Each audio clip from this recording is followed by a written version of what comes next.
C'est pas possible là. Attends, avant que ça arrive, toi là.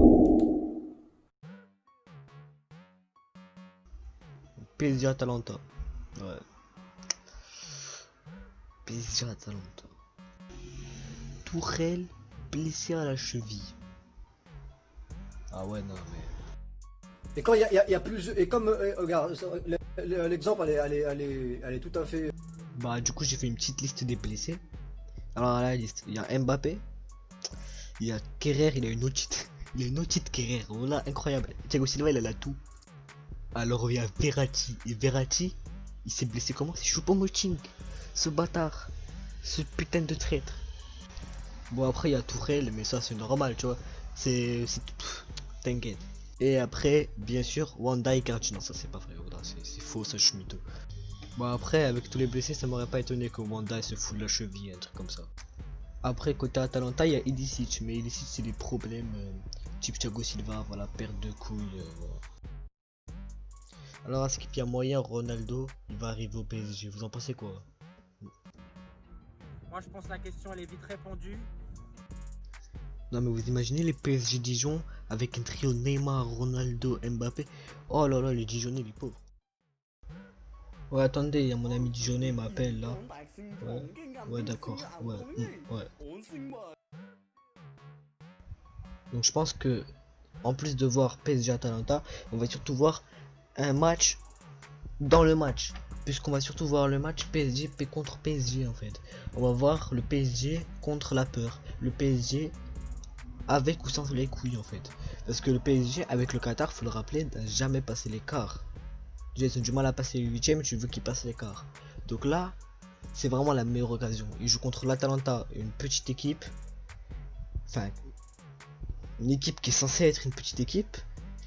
Qui est vraiment sur une pente montante. Enfin, voilà, tu vois, c'est vraiment une équipe qui émerge au haut niveau, qui vient d'arriver, qui a vraiment rien à perdre. Une équipe, si elle perd, il n'y aura aucun regret, car ils sont vraiment allés très loin en Ligue des Champions pour le statut de l'équipe.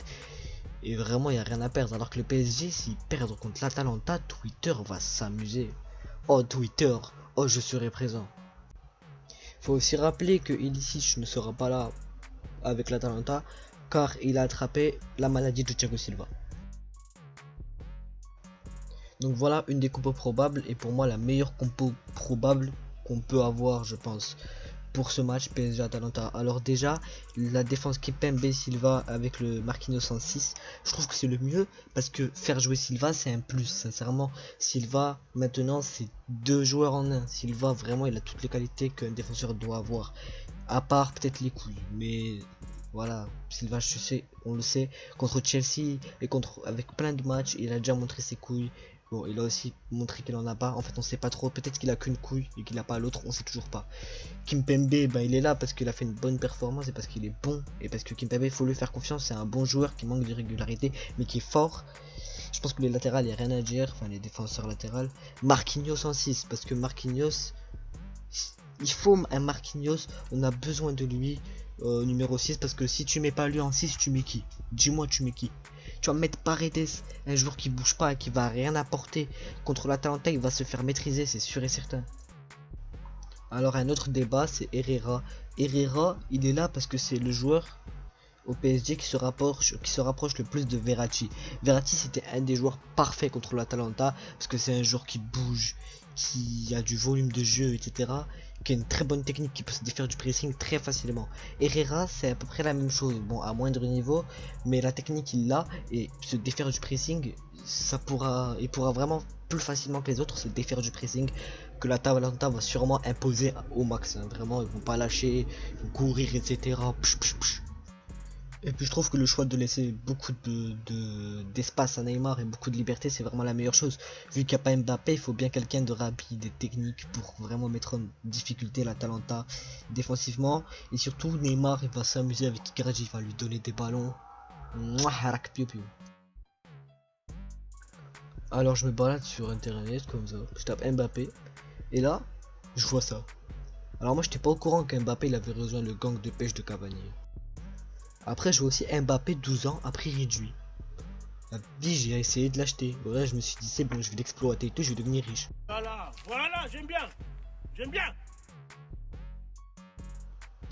Donc voilà les gars, j'espère que cette vidéo vous aura plu. Moi j'ai pris un énorme plaisir à la faire.